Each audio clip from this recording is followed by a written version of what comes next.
آج کا پوچھا گیا سوال یہ ہے کہ ڈٹرجنٹ یا مصفحہ کن اجزاء سے مل کر بنتا ہے؟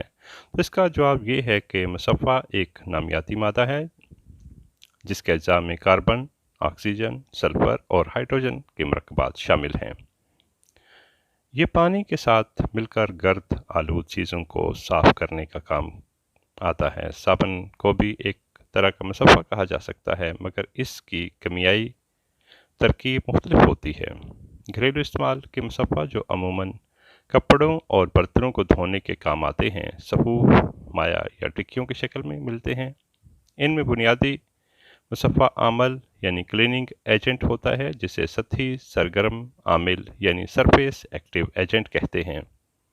اس کا مخفف سرفیکٹنٹ ہے۔ سرفیکٹنٹ ایسے مالیکیول ہیں جو گرد آلود چیز مثلاً کپڑے میں موجود گرد کے ذرات کے ساتھ چمٹتے، ان کے گرد پانی کی ایک تہ لپیٹتے اور انہیں کپڑے سے الگ کر دیتے ہیں۔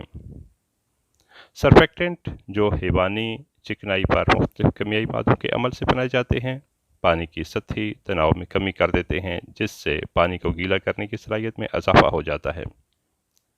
سطحی تناؤ وہ قوت ہے جس سے پانی کے مالیکیول ایک دوسرے کو جکڑی رکھتے ہیں۔ سرفیکٹنٹ پانی کی سطحی تناؤ کو کم کر کے اس کے مالیکیولوں کو ایک دوسرے سے جدا کر دیتے ہیں۔ پہلا مصفحہ یا ڈٹرجنٹ ایک جرمن سائنسدان فریٹز کینتھر نے 1916 میں تیار کیا۔ دوسری جنگ عظیم کے دوران صابن کے خام مال کی قلت ہوئی تو ان کا بڑے پیمانے پر استعمال شروع ہوا۔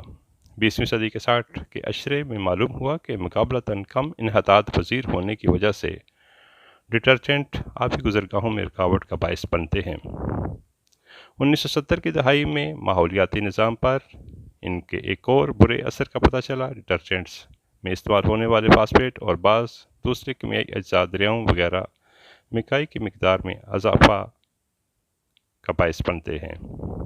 کائی کی یہ بڑی مقدار پانی میں موجود آکسیجن کو استعمال کر لیتی ہے، جس کی وجہ سے سمندری حیات شدید متاثر ہوتی ہے۔ چنانچہ اب ان میں فاسفیٹ مرکبات شامل نہیں کیے جاتے۔